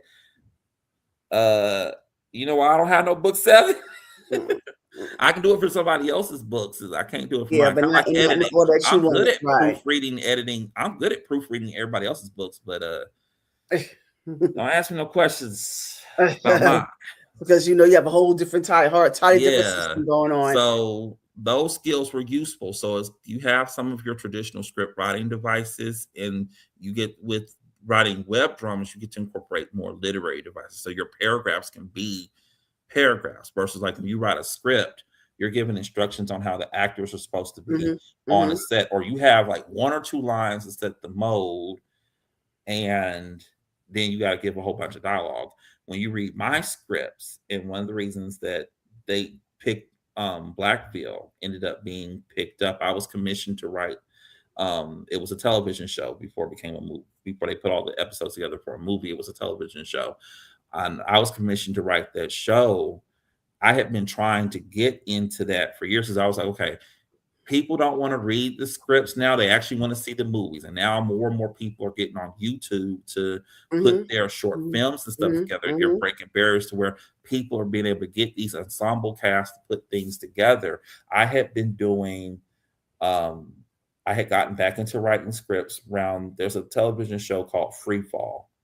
And Free Fall, like 15 years ago, 10, 15 years ago, was it was one of the first predominantly gay web successful, not just black gay web series, black web series, period. Successful funding. My company and I, we marketed and promoted that series. Um, in trying to get something going around the time they were popular, I was invited to write Blackville by the time About Him became popular. So this is about a 3-year time gap. Okay. We'll say a 3-year time gap. So people knew Cedric Quincy for being active in web. So I went from writing books to supporting web series. So I had different opportunities, and finally, when About Him came along, and I was doing the fan fiction book for that series, opportunity came along to write Blackville. And so when I wrote that script, I was, I kept some of the same web series formats that I'd done before in my script. So you had very narrative, you have complex characters, so a lot of the different things that I'm known for. So it's not just um, different boys and they're together or different couples and they're together. You have your own drama, Mhm. Mhm. going on. So I was able to apply some of that into that I'm script. glad you did. Yeah, I'm glad you did. And so, and good luck with that too, because I mean, you have so many, you got your hands in so many different things. And I know that, that Midas touches there. So I'm just glad that I'm able to be a part of just a smidgen of this journey with you. So thank you. Yes. So, but also briefly before we go continue, I Mhm. just want to briefly discuss with you. You said that you was part of the, was it Alpha Alpha? Yes, that's my Yeah, fraternity. okay, and I wanna try to get into because the how they nowadays is a lot of denouncements and Oh man. religious conflicts and how it's demonic it is. So I want your take on that real quickly. My thought process respectfully is that, and I've I do get that some people may fall out of love with the fraternity or sorority for different reasons.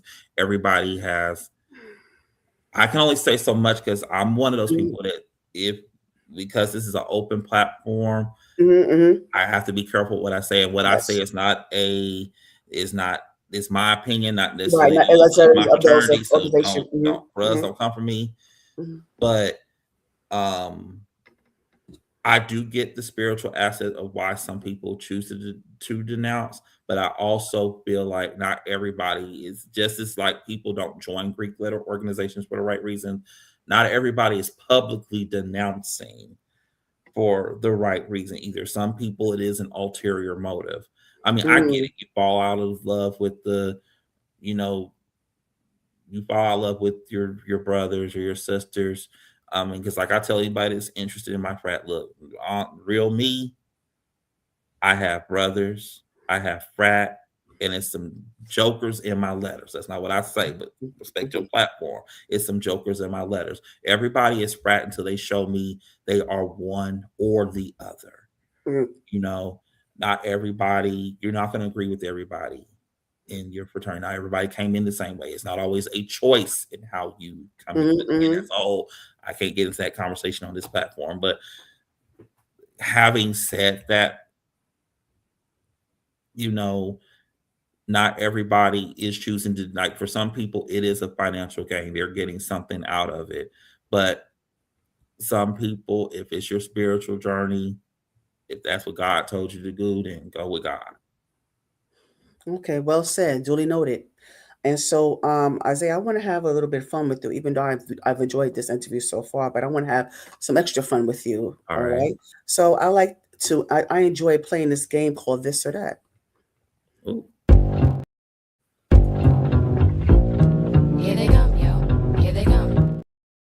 All right, so this or that, Isaiah. So I'm gonna come up with all these different random stuff, and you can't plead the fifth. You can't choose both. You got to choose one Oh or the God. other.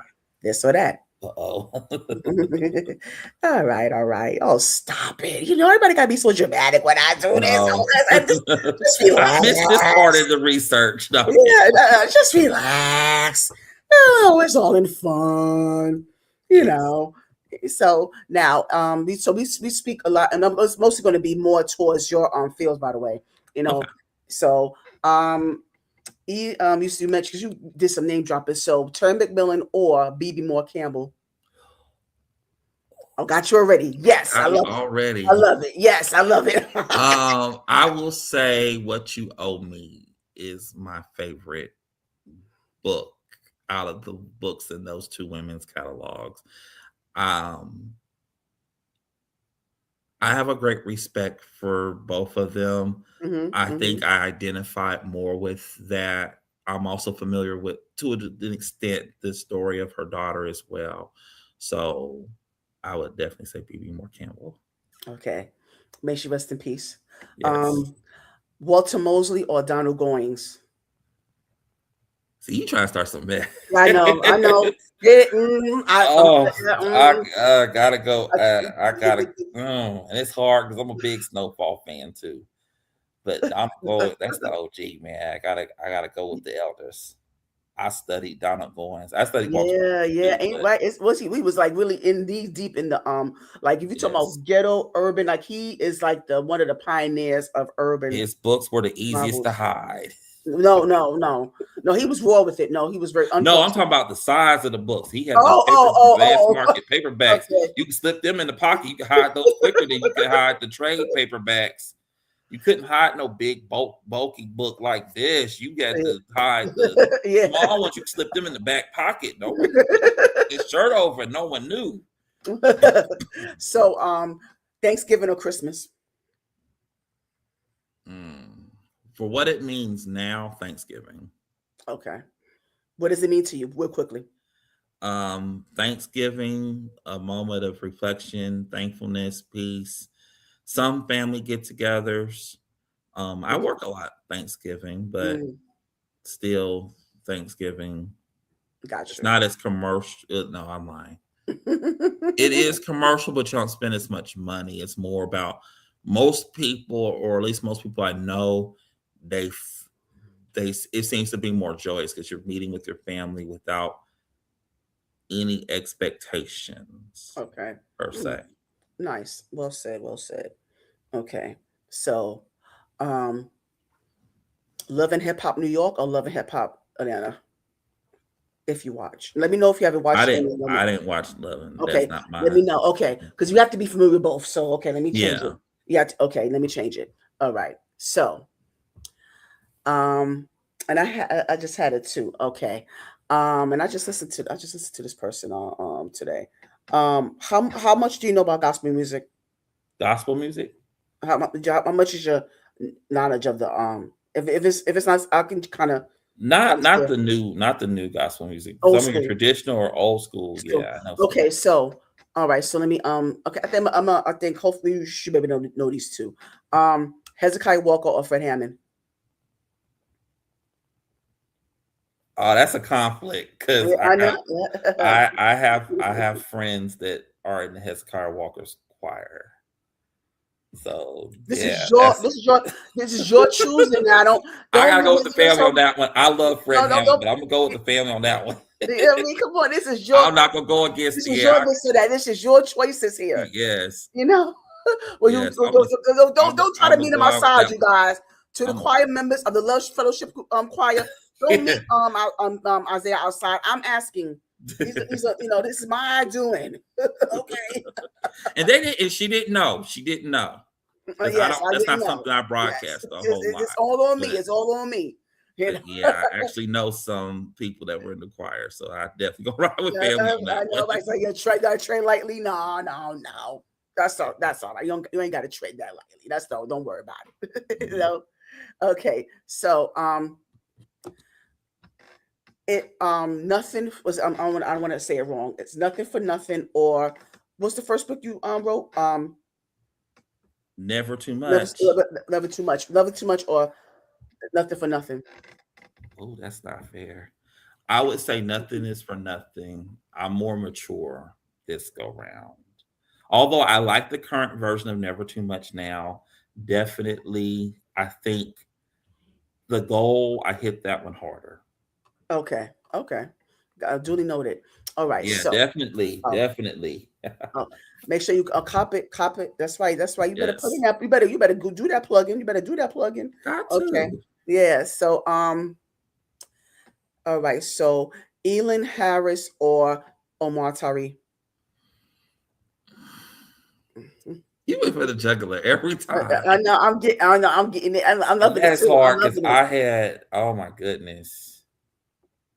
Oh, that would be a hard one. Because I mean, I appreciate and respect everything Uncle Of JoJo course, has we done. understand. And same thing, I got to talk to Elin Harris as a kid when I first was in publishing, when I was pledging, and right before death. Oh, that's a hard one. That is a hard one Hmm. because I have relationships with both of them, and I have good positive. There, I view both of them as big brother mentors. Oh, this is a hard one. I think no, I can say this not be offensive. I think my catalog and Omar Tyree's catalog line up the same. I think we write from a overall perspective. We've hit different categories All and right, Isaiah. Just topics. tell me which one. One or the So other. I'm gonna All right. say, I think I'm gonna say Omar Tyree. All right. I'm not trying to look. I'm not. I have to see the ancestors. I'm not trying to see them after I this. know.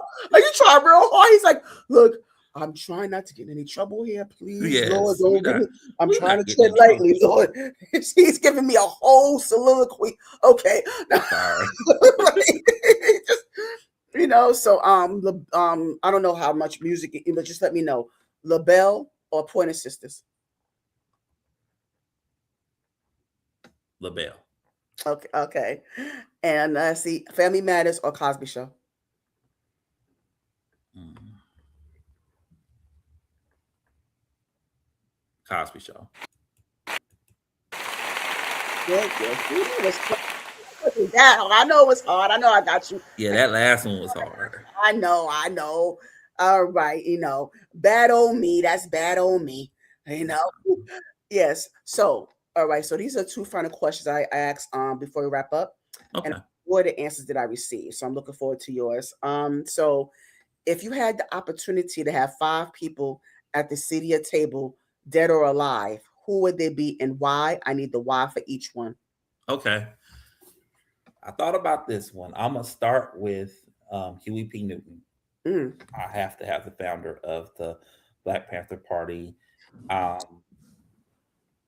I definitely would like him for more mentorship and guidance to mm, be able to pick his brain and how, because when I think about, a lot of people know Black Panther Party for wearing black leather jackets and carrying guns, but I was more interested in the um, social aspects. I don't think they get enough. The Black Panther Party does not get enough credit for starting the breakfast. The reason kids are able to eat breakfast at school is because of them, yes, yes. and they do not get credit That's how the enough. WIC And program the got started. more that different, Hmm. when I was able to listen to Eldridge Cleaver and his family talk about some of the programs they were doing, when Shaka Khan, when you can get Yes. her to talk about that, Hmm. she talks a lot. She loved doing that program. It's one of the reasons I loved her, Hmm. outside of her music.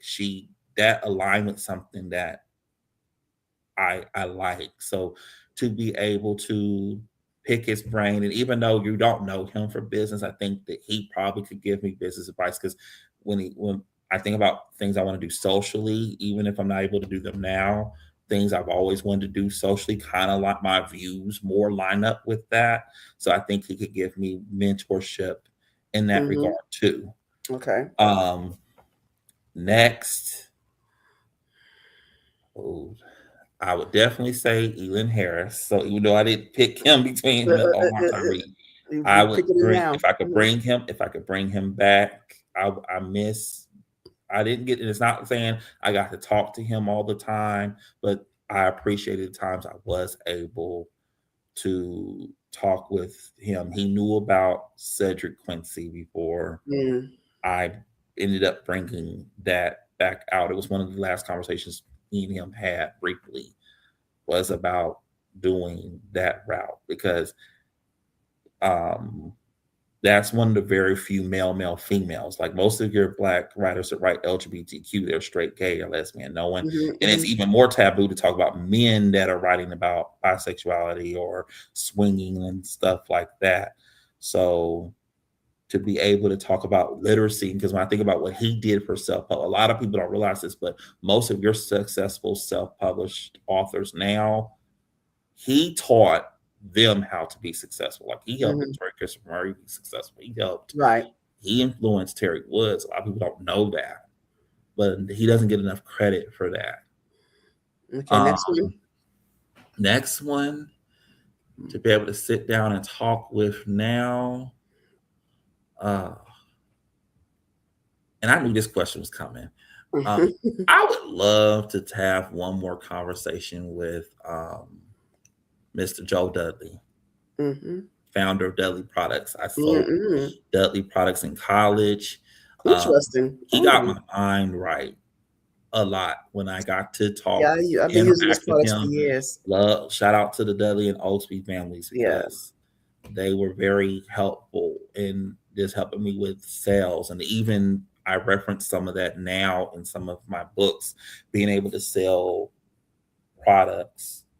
I learned a lot about, ironically, it was selling makeup and cosmetics that got me to be more descriptive in writing. It was like Mhm, mhm, my mhm. my mentors had been struggling with me in that when I was writing in college, but it was when I couldn't afford no other kit but the makeup kit. And then I had to learn Mm. there's a difference between this shade of purple, this shade of purple, and this Right. shade Oh, of yeah, purple. yeah. I'm Absolutely. used to just saying purple. No, But it's now I know fuchsia all and 70 plum and shades of purple. Don't yeah. ask me the names, but I can tell you there's 70 shades of purple. And there's definitely a difference between the one that, say, your churches use, and the one Omega Psi Phi would use, and the one that the Lakers would use. Those are three different shades of purple. Yeah, yeah. Next one. Um, oh, I would love to have a conversation with Shaka Khan. I have not been able to do that. Mm, That's one that person would be who's something. alive. I would love to be able to pick and ask questions, because she seems like, from the stories I've heard from her and when I see her interviews, she reminds me of some of the older women in my family. So I would definitely love to um, have a conversation with her. And my last person I would love to talk to right now, I actually would love to talk with, and I know I probably could, but I would, Joylyn M. Ross. She writes the Joylyn M. Jossel books. She wrote the Ian Joy Christian fiction series. She was my acquisitions editor at Urban Christian. I was Mm. one of the last authors that got to come in to Urban that way through Urban Christian before they shut down that division. Um, she's been at the beginning of my publishing journey. So she's known me since I was 16. So now that I'm in my 40s, she's kind of like, yeah, Yeah, she's seen okay. me make, Nice. This is she's made me your see growth. good Yeah. moves. She's seen me make bad moves. When we had the Triple Crown affiliation together, she helped me with some of the things I was doing with managing authors that were incarcerated. So for that type of thing, definitely. Yes. So those would Wonderful. be my Yes. Those are five. some good five. Great, great. And so now there's like a you know a 1A part to this question. Who would get the big piece of chicken and why? Mm. Between who? Or just All in general? those five that you Oh, mentioned. out of those five, oh God. Mhm, mhm, mhm. uh, I think I'm gonna have to get that to. I'm trying to think who I say. Huey P. Newton. Okay. He's, And he's, why? he's been gone the longest. He's So he's he's he some gonna need nourishment. the bigger piece. That's He funny. gonna need the bigger piece. That's funny. I don't know how Shaka Khan gonna feel about that, but yeah, he gonna need the bigger piece. That's a good one. But I That's a think good she'd one. understand. I think she'd Yeah, understand. I think so. Yeah, yeah, that was her leader, so I think she'll understand. And so now, so this is a question I take from the late James Lipton from inside the actor's studio. So Isaiah David Paul, when you enter into the pearly gates, what would you want God to say? I don't have to come back. Oh, it's all. Yeah, I don't have Wow, to come back. I want him to say I interesting. did what I was supposed to do. I don't have to come back. Oh, that's one of the top tier answers to that question. Oh, okay, okay, Isaiah. They don't I have to see learn you. no new I hear you, I lessons. see you. Yes, yes. Yeah, I we're love done. that one. I love that one. So Isaiah, I just want to let you know, this has been a treat for me. Thank you. I mean, everything that you've given us, the gems and the tools that you've given us, and just taking us through your journey even on the surface level was inspiring to me. Thank you. I And appreciate this and believe it opportunity. or not, yeah, it was inspiring to me, and I'm sure someone else. And so for that, before I forget, I want to make sure you get your flowers. Thank you. While you Thank were you. here, and just make sure I wish you abundant blessings in your journey. Thank you. And any final words for us? I am very appreciative of this opportunity. I greatly appreciate this. So, um, I'm gonna be out here. I'm not done Yes. writing books. Mhm. I will go ahead and tell you my next book. That's my Yes, please. Isaiah David Paul book.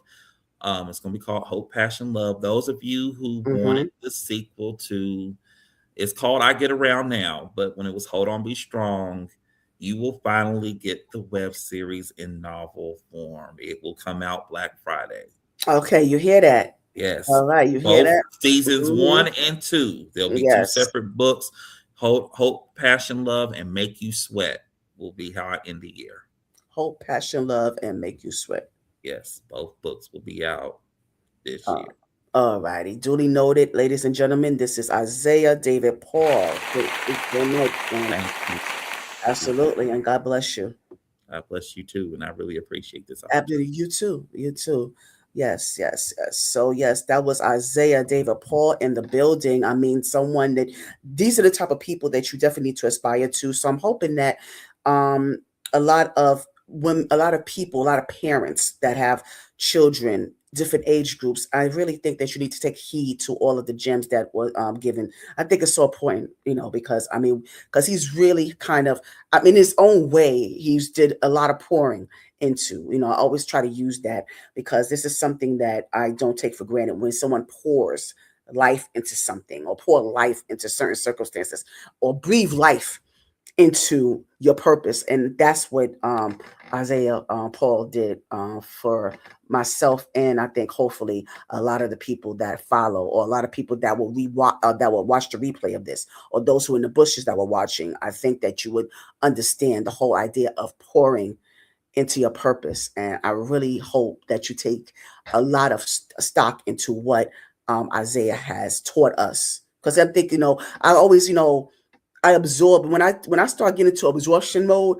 That's when I know that this person has given a master class. So I do appreciate Isaiah Paul for doing that. So on that note, if you would excuse me, I'm going to just kind of take this bra off and just relax a little.